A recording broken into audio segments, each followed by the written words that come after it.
हमारे यूनिवर्स की शुरुआत कैसे हुआ?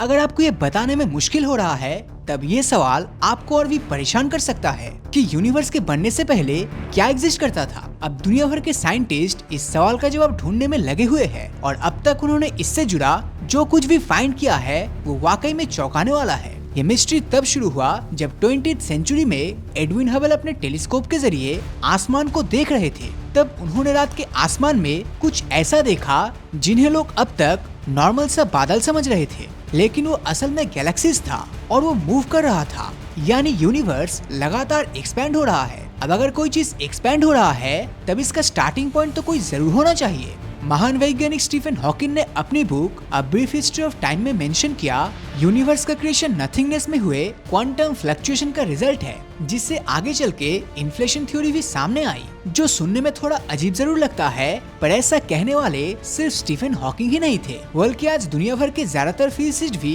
यही मानते हैं। अगर बिग बैंग थ्योरी की माने तो एक चीज जो हमेशा से ही एग्जिस्ट करता था वो है कॉस्मिक सिंगुलैरिटी, जिस स्टेट में हमारा यूनिवर्स बहुत ही ज्यादा स्मॉल, डेंस और हॉट होता था। अब इमेजिन कीजिए कि हमारा इतना बड़ा यूनिवर्स सिर्फ एक स्मॉल बॉल में समाया हुआ था, जिसके अंदर का प्रेशर और टेम्परेचर इतना ज्यादा हो गया कि एक पॉइंट पर आकर वो बॉल टिक नहीं पाया और उसमें बहुत ही धमाकेदार ब्लास्ट हो गया, जिसे हम आज बिग बैंग कहते हैं। ये एनर्जी और मैटर का आउटबर्स्ट था जिसने टाइम और स्पेस से लेकर वो सब कुछ बनाया जिसे आज हम देखते हैं। इस ब्लास्ट की वजह से हर तरफ क्वार्क्स फैल गए। अब ये क्वार्क्स ऐसे टाइनी पार्टिकल्स है जिनसे हमारे दुनिया का निर्माण हुआ। शुरुआत में ये बहुत ही ज्यादा हॉट था, पर जैसे जैसे ये ठंडा होता गया, ठीक वैसे ही ग्रेविटी ने इन्हें एक दूसरे से जोड़ दिया, जिसके बाद ये पहला एटम बना, फिर मॉलिक्यूल बना और फिर उनसे हीलियम और हाइड्रोजन बने और फिर धीरे धीरे दुनिया के फर्स्ट ऑब्जेक्ट यानी कि स्टार्स का जन्म हुआ, जिनके बनने की ये प्रोसेस आज से 13 से 14 बिलियन साल पहले हुआ था। अब हमें ये तो पता चल गया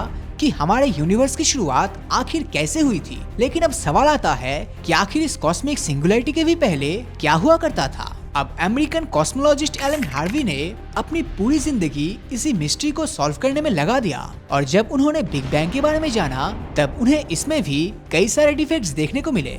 एग्जाम्पल के तौर पर देखें तो बिग बैंग के बाद जो मैटर का डिस्ट्रीब्यूशन हुआ था वो कुछ ज्यादा ही समान था, जबकि हार्वे के मुताबिक ऐसा असल में होना नहीं चाहिए था, क्योंकि अगर आप पेंट से भरे एक बैलून को सीलिंग पर लटकाओगे और उसके नीचे फ्लोर पर व्हाइट शीट रखकर उस बैलून को नीचे गिरा दोगे तब वो बर्स्ट हो जाएगा, जिसके बाद व्हाइट शीट पर हर जगह स्पॉट बन जाएगा जो नेचुरली एक दूसरे से बिल्कुल अलग होंगे।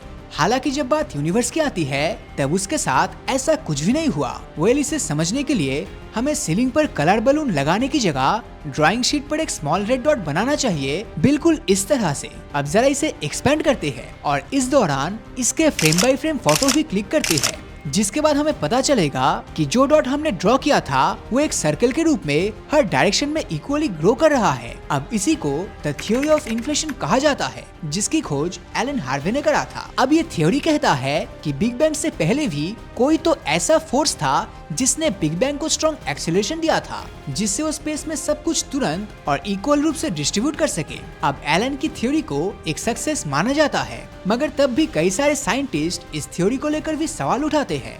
अपडेटेड गट्स थ्योरी इस बात की पॉसिबिलिटी है कि हम जिस यूनिवर्स के अंदर रह रहे हैं वो असल में एक मल्टीवर्स के जाल में मौजूद एक छोटा सा बबल यूनिवर्स हो सकता है, जिसको फिजिसिस्ट पॉल स्टेनहार्ट 1983 में इटर्नल इन्फ्लेशन थ्योरी नाम दिया था, जो गट्स के थ्योरी को डेवलप करके बनाया गया था। अब इस इटर्नल इन्फ्लेशन थ्योरी की माने तो बिग बैंग के तुरंत बाद बने यंग यूनिवर्स में मौजूद स्केलर आउटफील्ड की एनर्जी वैल्यू इतना ज्यादा था कि ये एक रिपल्सिव फोर्स की तरह इन्फ्लेशन की प्रोसेस को तेज करने का काम कर रहा था। जब यूनिवर्स में इन्फ्लेशन शुरू हुआ तब स्पेस का ये फैलाव लीनियर नहीं बल्कि एक्सपोनेंशियली ग्रो कर रहा था, जिससे स्पेस के फैलने की स्पीड लगातार इंक्रीज होता गया against of guts theory and quantum time. लेकिन फिजिक्स प्रोफेसर मार्टिन बी का मानना है कि यूनिवर्स का फॉर्मेशन कुछ अलग तरीके से हुआ था। अब इसे समझने के लिए आपको एक पेंडुलम क्लॉक को देखना होगा।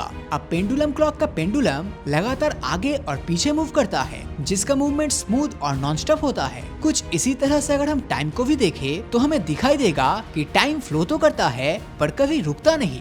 मगर जब बात क्वांटम टाइम की आती है तब ये पेंडुलम की तरह काम नहीं करता, बल्कि ये क्लॉक की सेकंड की सुई की तरह काम करता है। जिसमें छोटे सेगमेंट्स होते हैं जहाँ पर ये शॉर्ट पॉज भी लेता है। अब सेकंड की सी सुई की तरह ही टाइम के एक सेगमेंट की शुरुआत और दूसरे सेगमेंट का एंड होता है। अब अगर बिग बैंग थ्योरी की माने तो हमारा यूनिवर्स एक समय किसी बलून की तरह तेजी से एक्सपेंड होना शुरू हुआ और बाद में वापस से श्रिंक होने लगा और कॉस्मिक सिंगुलरिटी की स्टेट में पहुंचते ही बिग बैंग का एक्सप्लोजन हुआ। लेकिन प्रोफेसर मार्टिन बी का कहना था कि यूनिवर्स में कोई भी चीज कहीं से आया नहीं और ना ही कहीं से गायब हुआ, क्योंकि उनकी थ्योरी कहता है कि हर न्यू यूनिवर्स की शुरुआत उसके पिछले वाले यूनिवर्स का एंड होता है, जिसका सीधा सा मतलब है कि हमारा यूनिवर्स ना तो फर्स्ट है और ना ही लास्ट। हमारे यूनिवर्स के जैसे ही कई सारे यूनिवर्स हमसे पहले भी एग्जिस्ट करते थे और हमारे बाद भी एग्जिस्ट करेगा। भले ही ये थ्योरी आपको सुनने में बहुत हद तक लॉजिकल लग रहा होगा, पर असल में अभी तक कंप्लीट नहीं है और क्योंकि इससे जुड़ा हमें अभी तक कोई एविडेंस नहीं मिला है, इसीलिए ऐसी थ्योरीज आज के टाइम में बस सिर्फ एक थ्योरी ही है, प्रैक्टिकल नहीं। Strangest theory. हालांकि दुनिया में कुछ लोग ऐसे भी हैं जो कई सारे डिफरेंट आइडियाज लेकर आते हैं जिसे आप और हम सोच भी नहीं सकते। साउथ अफ्रीका के फिजिसिस्ट नील ट्यूरॉक और उनकी कॉलीग्स ने यूनिवर्स को लेकर ऐसी थ्योरी दी जो हमारे सोच से भी बड़े है। इन दोनों का मानना है कि हमारा यूनिवर्स पहला यूनिवर्स नहीं बल्कि इसके जैसे इनफाइनाइट यूनिवर्सेस हो सकता है, मतलब कि हम पैरेलल वर्ल्ड की एंडलेस रीबर्थ वाली साइकिल में फंसे हुए हैं। अब इस थ्योरी के अकॉर्डिंग हमारा यूनिवर्स एक ब्रेन के अंदर है। जिस तरह एक रस्सी पर कपड़े टांगे हुए होते हैं, ठीक उसी तरह से पैरेलल यूनिवर्स भी एक दूसरे के अगल बगल में ही लोकेट होता है। जाहिर सी बात है कि हम अकेले नहीं बल्कि हमारे यूनिवर्स से सिर्फ कुछ ही दूर एक दूसरा यूनिवर्स भी हो सकता है जिसे हम देख नहीं सकते, क्योंकि जैसे दोनों कपड़े एक दूसरे से सिर्फ एक रस्सी से जुड़ा होता है, ठीक उसी तरह दोनों यूनिवर्स के बीच का ये छोटा सा रस्सी और कुछ नहीं बल्कि फोर्थ डायमेंशन है। तो आखिर ये यूनिवर्स ब्रेन ओरिजिनेट कैसे हुआ? दरअसल ये ब्रेन एक दूसरे के काफी नजदीक होते हैं और एक दिन अचानक से इनमें टक्कर हो जाती है, जिससे न सिर्फ दो बिग बैंग्स बनते हैं बल्कि दो पैरेलल यूनिवर्स का भी जन्म होता है, जिसके बाद ये दोनों यूनिवर्सेस एक दूसरे से अलग होने लगते हैं। अभी हम इसी स्टेज पर है जहां ये दोनों यूनिवर्सेस एक दूसरे से अलग हो चुके हैं, मगर जब ये गायब हो जाएंगे तब हमें ब्रेन्स की एक और टक्कर देखने को मिलेगी, जिससे एक और नए यूनिवर्स का जन्म होगा। अब जरा इन्फ्लेशन थ्योरी को याद कीजिए, जहां एक मिस्टीरियस एनर्जी ने बिग बैंग को एक्सीलरेट किया था और अगर हम किसी दूसरे यूनिवर्स के साथ कोलाइड कर जाएंगे तब ये सब कुछ डिफाइन कर देगा। अभी तक मैंने आपको जो भी बताया वो लॉजिकल तो था, पर तब भी ये कहना कि हमारा वर्ल्ड एक रस्सी पर टंगे कपड़े जैसा है, ये अपने आप में ही लॉजिकल नहीं लगता।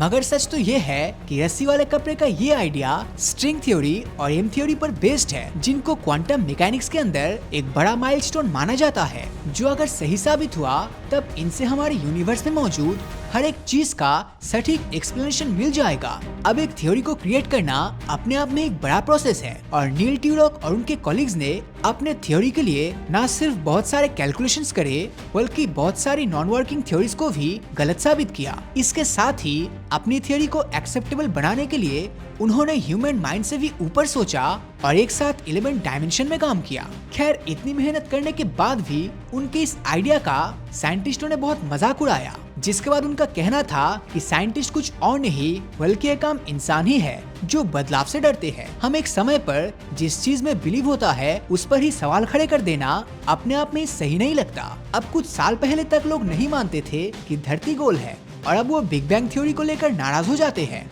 ट्यूरॉक और उसके कॉलीग्स आगे कहते हैं कि हम मेहनत और डर के बिना खोज नहीं कर सकते और शायद इसी के चलते दोनों ने आसानी से गिव अप नहीं किया। आज हमारे पास जो सबूत है वो बताता है कि अभी तक हमने जो 3 थ्योरी समझी है उनमें से तीनों के तीनों पॉसिबल हो सकता है, मगर इनमें से कौन सा ज्यादा सही है ये शायद हम कभी पता ही नहीं लगा पाए। और जब तक कि हमारे पास कोई एविडेंस नहीं आ जाता तब तक हम सिर्फ चीजों को थियोराइज ही कर सकते हैं। अब दोस्तों, आपका इस बारे में क्या ओपिनियन है नीचे कमेंट में जरूर बताना और अगर ये वीडियो आपको अच्छा लगा हो तो इस वीडियो को लाइक और अपने दोस्तों के साथ शेयर करना मत भूलना। और अगर अभी तक आपने हमारे चैनल को सब्सक्राइब नहीं किया है तो सब्सक्राइब करके नोटिफिकेशन बेल को ऑन कर दीजिए, क्योंकि मैं ऐसे वीडियोस हर हफ्ते लाता रहता हूँ। तो मिलता हूँ आपसे अगले वीडियो में और हमेशा की तरह थैंक्स फॉर वॉचिंग।